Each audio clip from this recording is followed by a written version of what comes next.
जय जय राम, जय सिया राम भक्तों। बोलो श्री रामचंद्र जी महाराज की जय। बोलो हनुमंत लाल की जय भक्तों। जय जय राम, जय सिया राम। कपूर गौरम करुणावतारम संसार सारम भुजगेंद्र हारम सदा वसंतम हृदय बिंदे भवन भवामी सहितम नमामि। श्री रामा सब जग जाने करहु प्रणाम जोग जुग पानी। जय जय रामा जय जय राम, जय जय रामा जय जय राम, जय जय रामा जय सिया राम, जय जय रामा राम हो।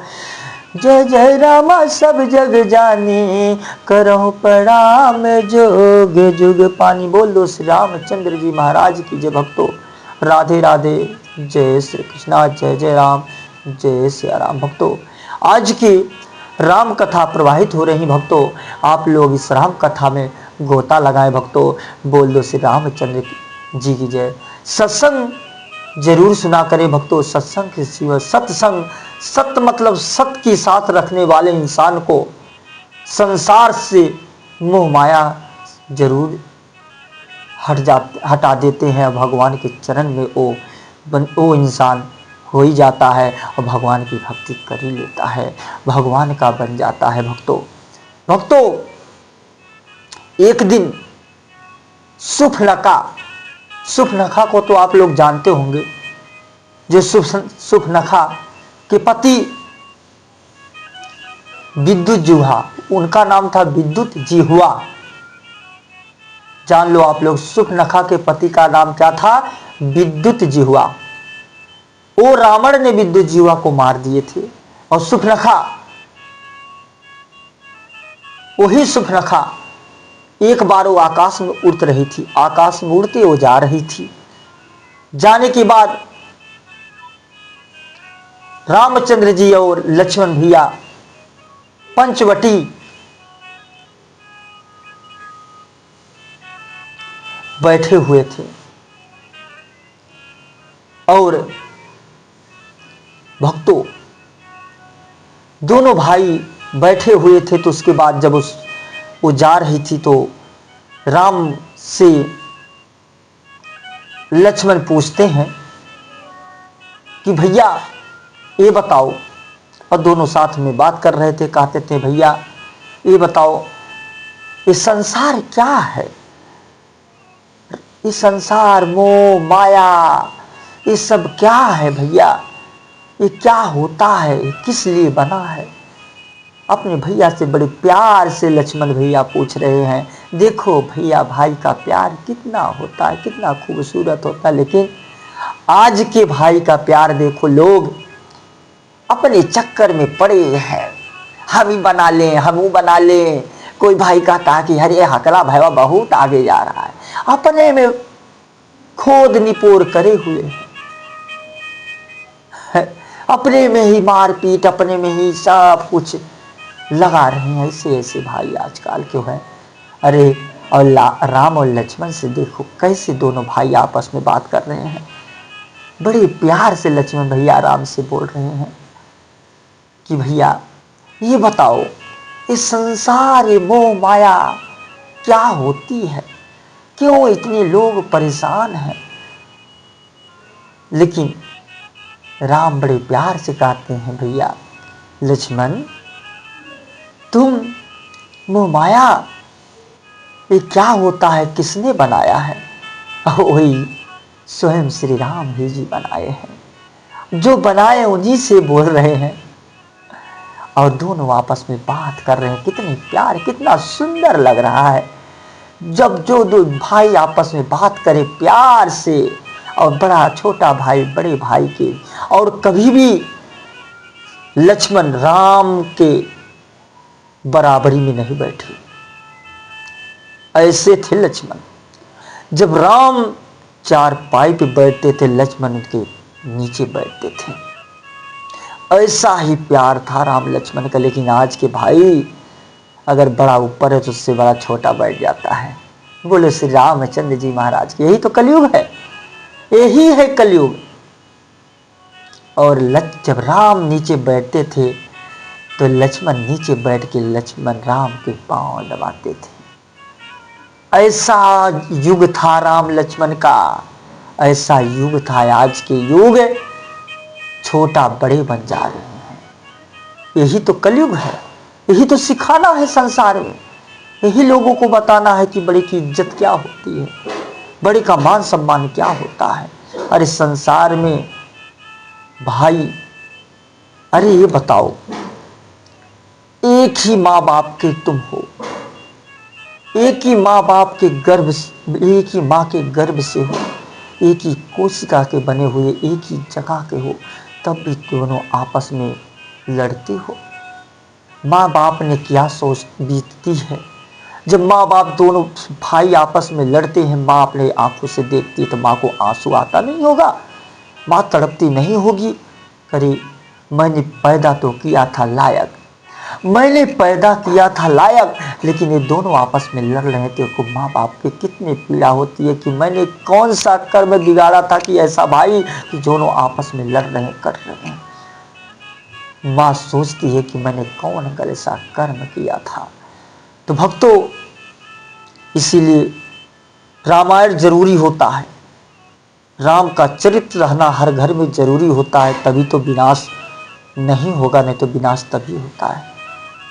भक्तों, जब सुपनखा आकाश में जा रही थी तो सुपनखा उतरती है आराम से, बड़े सुंदर सुंदर दोनों राम लक्ष्मण को देखती है तो उतरती है। उतरने के बाद देखो आजकल सुपनखा जो है ना, 90% तो सुपनखा इस युग में हो चुकी है। जिनकी शादी हुई है वो भी कहती है मैं कुंवारी हूं। आज की लड़कियां वही है कि जो शादीशुदा हो, ना सिंदूर लगाती हैं, ना बिंदी लगाती, शर्म लगता है उन्हें, वो दूसरी शादी करना चाहती है। वही तो है सुपनखा, जो एक पति के अलावा दूसरे पति को भी चाहने लगे, वही तो होती है सुपनखा। वही को सुपनखा बोलते हैं। सुपनखा मतलब बड़े बड़े नाखून वाले, जिसके अंदर गंदे विचार वाले, गंदे स्वभाव वाले, गंदे ओ सुपनखा गंदी बातें अंदर डालने वाले, गलत विचार अंदर डालने वाली, और उसके अंदर अच्छे विचार ना होने वाला, वही तो सुपनखा होती है। इसीलिए कहता हूं, तब सुपनखा जब उतरती है तो देखती है तो थोड़ी आड़ होती जाती है, सोचती है हमारे असली रूप पे देख लेंगे तो ये इतनी खूबसूरत नारी बनती है। देखो, जब इंसान को भटकाना होता है ना, तो औरतें बड़े सजती बसती, जब तुम्हें देखती हैं ना तो खूब टिकुली बिंदी और ठलाली लगा के तुम्हारे सामने आएंगी, तुम्हें भटकाने के लिए वो आती हैं कि तुम उन्हें पसंद करो। तुम्हें वो चाहती हैं क्योंकि वो ऐसी औरतें तुम्हें विनाश के पे ले जाती हैं। तुम उनसे बच के रहना, क्योंकि पराई नारी किसी की होती नहीं। जो एक पति की से दूसरे पति के पास जाने लगे, समझो तुम्हारी भी नहीं होंगी, वो तुम्हें भी बदोही तो है सुपनखा। वो समझो सुपनखाएं हैं, आज नहीं कल तुम्हारे साथ में तंग करेंगी वो। इसीलिए भक्तों, पराई नारियों से बचने की कोशिश करो। पराई नारी, अगर अपनी जिंदगी को अच्छी बनाना हो, अपनी जिंदगी को सुंदर बनाना हो, तो पराई नारी से दूर हट लेना। उसके बाद भक्तों, जब सुपनखा नीचे आती है तो राम से बड़ी सुंदर होती है, तो राम से प्रणाम करती है, कहती है अरे देवी तुम कौन, किस लिए आई हो देवी। कहते हैं कि आप लोग कौन हो। कहते हैं मैं राजा दशरथ के पुत्र राम हूँ, बताओ आप अपना परिचय दो। तो उसने परिचय बताने में थोड़ी झिझकिचाती है। ठीक है, मैं बताऊंगी आपको परिचय, मेरे कुछ बात है, आप स्वीकार करोगे। बोलते बोलो देवी क्या बात है, क्यों नहीं स्वीकार करूंगा। सुपनखा कहती है कि मैं आपसे शादी करना चाहती हूँ। शादी? अच्छा, शादी करना चाहती हो तुम, ठीक है।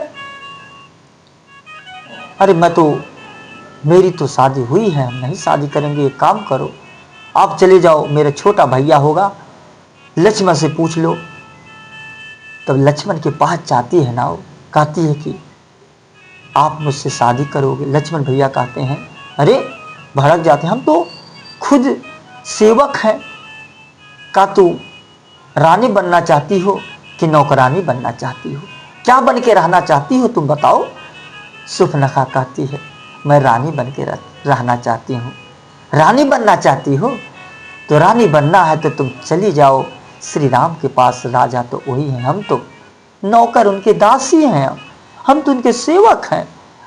तो उसने फिर राम के पास आती है कि मैं शादी करना चाहती। तो यही तो है सुपनखा, जो एक को तो चाह ही रही है, दूसरों को भी चाह रही हो, जो एक से प्यार कर रही हो दूसरों से भी प्यार कर रही है, वही है सुपनखा। आज के युग में इतनी सुपनखा हो गई हैं कि पूछो जिन भक्तों, यही तो सुपनखा है जो एक पति से दूसरे पति, तीसरे पति, चौथे पति के पास जाने वाली, वही तो सुपनखा होती है। सीता वो होती है जो एक पति हो, चाहे उसे लंका वो कहीं भी हो रह जाए, लेकिन अपने चरित्र पे दाग ना लाए आने दे, वही सीता होती है। और सुपनखा वो होती है एक पति से दूसरा, दूसरे पति से तीसरा, वही तो सुपनखा होती है। सुपनखा की जिसके अंदर गंदगी भरी हो, जिसके अंदर पूरी गंदगी से साथ चित्त में गंदे विचार हो, वही सुपनखा होती है। इसीलिए ही भक्तों कहते हैं, सीख लो रामचरितमानस से, सीख लो भागवत गीता से, सीख लो भक्तों। जय है भक्तों, जीवन में अच्छा जरूर कर लेना, क्योंकि जीवन बार बार नहीं मिलने वाला। इसीलिए ही कहता हूं कि जीवन सुंदर से बना लो, क्योंकि जीवन में कभी बार बार समय नहीं आता। इसीलिए आप लोग को मैं सिखा रहा हूं। बोलो रामचंद्र जी महाराज की जय, बोलो जय जय राम, जय सिया राम।